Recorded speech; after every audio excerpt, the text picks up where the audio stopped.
नमस्ते। आज हम बात करने वाले हैं पेरेंटिंग के एक ऐसे पल की जो बहुत आम है, हर घर में होता है, लेकिन जिसके नतीजे बहुत गहरे हो सकते हैं। और इस पर हम नजर डालेंगे ओशो की दृष्टि से। ये कहानी है एक सवाल की जो हर बच्चा पूछता है और एक जवाब की जो हमारे रिश्तों की नींव तक को हिला सकता है। और वो सवाल क्या है? ये दुनिया किसने बनाई? ये एक ऐसा सवाल है जो हर घर में कभी ना कभी गूंजता ही है। एक बच्चे के मन से निकला बिल्कुल मासूम सा सवाल। सुनने में तो बहुत सीधा साधा लगता है ना? पर यकीन मानिए, इस पर हम जो जवाब देते हैं वो हमारे और बच्चे के रिश्ते का भविष्य तय कर सकता है। और देखिए, ये सवाल सिर्फ यूं ही नहीं पूछा जाता। ये सिर्फ जानकारी हासिल करने के लिए नहीं है। इसके पीछे है वो अटूट विश्वास, वो श्रद्धा जो एक बच्चे की अपने माँ बाप में होती है। उसकी दुनिया में आप ही तो हैं जो सब कुछ जानते हैं। आप ही तो हैं जिसके पास हर सवाल का जवाब है। और बस यहीं से मामला थोड़ा पेचीदा हो जाता है। चलिए देखते हैं कि कैसे एक इतना मासूम सा सवाल और हमारा दिया हुआ जवाब उस विश्वास के साथ एक बहुत बड़ा धोखा बन सकता है। तो बच्चा पूछता है, ये दुनिया किसने बनाई? और हमारा जो एक रटा रटाया तुरंत वाला जवाब होता है वो क्या है? भगवान ने बनाई। लेकिन ओशो के हिसाब से यही वो जवाब है जो एक बहुत बड़ा झूठ है। अब सवाल उठता है, क्यों?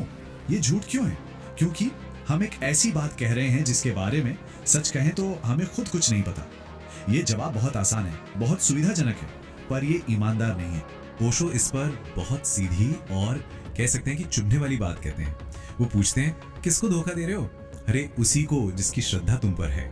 मतलब सोचिए, धोखा किसी और को नहीं, उसी बच्चे को दिया जा रहा है जो आप पर आंख बंद करके भरोसा करता है।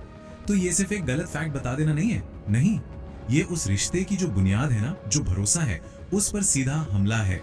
और ये जो भरोसा है ना, ये कोई एक झटके में नहीं टूटता। इसका एक पूरा प्रोसेस है। सबसे पहले तो बच्चा हमारी बात को सच मान लेता है, 100% सच। फिर वो बड़ा होता है, स्कूल जाता है, किताबें पढ़ता है, दुनिया देखता है, और धीरे धीरे उसे ये एहसास होता है कि अरे इस सवाल का जवाब तो असल में किसी को भी नहीं पता, न मम्मी पापा को, न टीचर्स को। और बस उसी पल वो जो पहला झूठ था वो उजागर हो जाता है, और उसके साथ ही वो जो बुनियादी भरोसा था वो भी टूट जाता है। तो अब सवाल ये है कि जब वो भरोसा टूटता है, जब वो विश्वास चला जाता है, तो इसका जिम्मेदार कौन है? क्या हमें तब दुखी होना चाहिए कि बच्चा हम पर यकीन नहीं करता? ओशो कहते हैं नहीं, इसकी जिम्मेदारी पूरी की पूरी हमारी है। आखिर झूठ तो हमने ही बोला था ना, एक ऐसा झूठ जिसे साबित करने का हमारे पास कोई तरीका ही नहीं था। लेकिन एक दूसरा रास्ता भी है, हमेशा होता है। एक ऐसा रास्ता जिसे अपनाने के लिए शायद थोड़ी हिम्मत चाहिए, थोड़ा साहस, पर ये वो रास्ता है जो एक कहीं ज्यादा मजबूत, कहीं ज्यादा सच्चे रिश्ते की बुनियाद डालता है। और ये रास्ता ओशो के एक बहुत ही तीखे सवाल से शुरू होता है। वो पूछते हैं, क्या तुम इतनी सी बात कहने में लजा गए कि बेटा मुझे पता नहीं? सोचिए जरा इस पर। क्या हमारा ईगो, हमारा अहंकार इतना बड़ा है कि हम अपने ही बच्चे के सामने ये नहीं मान सकते कि हमें कुछ नहीं पता? क्या हर चीज जानने वाला, वो सर्वज्ञानी दिखने की हमारी जो इच्छा है, वो ईमानदारी से भी ज्यादा जरूरी हो गई? इसी को कहते हैं बौद्धिक ईमानदारी, इंटेलेक्चुअल ऑनेस्टी। और ये कोई कमजोरी की निशानी नहीं है, अरे ये तो बहुत बड़ी ताकत है। ये हिम्मत रखना कि आप कह सकें मुझे नहीं पता, खासकर उनके सामने जो आपको सब कुछ जानने वाला समझते हैं। जब हम ऐसा करते हैं तो हम बच्चे को ये भी सिखाते हैं कि असल में इंसान होने का मतलब क्या होता है।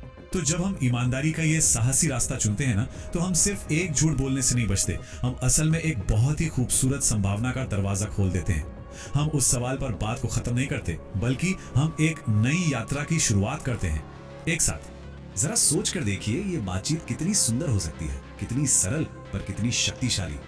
पहला कदम, बस ये मान लेना, बेटा मुझे सच में नहीं पता। फिर दूसरा कदम, उसे एक पार्टनर बनाना, देखो तुम भी खोजना, मैं भी खोज ही रहा हूँ। और फिर तीसरा कदम, एक वादा करना, अगर तुम्हें पहले पता चल जाए तो मुझे बताना, और अगर मुझे पता चल गया तो मैं तुम्हें बता दूंगा। देखिए कितना प्यारा है। तो यहाँ पर हमारे सामने ना रिश्ते के दो बिल्कुल अलग अलग मॉडल आ जाते हैं। एक है पुराना मॉडल, जिसमें एक हायरार्की है, एक ऊंच नीच है, माता पिता एक्सपर्ट हैं और बच्चा सीखने वाला। और दूसरा है ये नया मॉडल, जिसमें कोई एक्सपर्ट नहीं है, यहाँ एक पार्टनरशिप है, एक साझेदारी है, जहाँ माँ बाप और बच्चा दोनों साथ में सफर करने वाले सहयात्री हैं। तो कुल मिलाकर बात यह है कि मुझे नहीं पता कहना ये किसी बातचीत का एंड नहीं है, ये तो एक नए जिंदगी भर चलने वाले एडवेंचर की शुरुआत है। एक ऐसा एडवेंचर जिसे आप साथ में जिएंगे। ये आपके रिश्ते को एक अथॉरिटी वाले रिश्ते से निकालकर एक दोस्ती, एक साझेदारी, एक साझा रोमांच में बदल देता है। और आखिर में ये पूरी बातचीत हमें एक बहुत ही गहरे सवाल के साथ छोड़ जाती है। और ये सवाल सिर्फ पेरेंटिंग का नहीं है, ये हम सबके लिए है कि हम इस दुनिया में कैसे जीना चाहते हैं। क्या हम वो सब कुछ जानने वाले एक्सपर्ट बनकर जीना चाहते हैं, या फिर हम सत्य की खोज में निकले विनम्र सहयात्री बनना चाहते हैं जो हमेशा सीखने के लिए तैयार रहते हैं। ये फैसला हमारा है, इस पर सोचिएगा जरूर।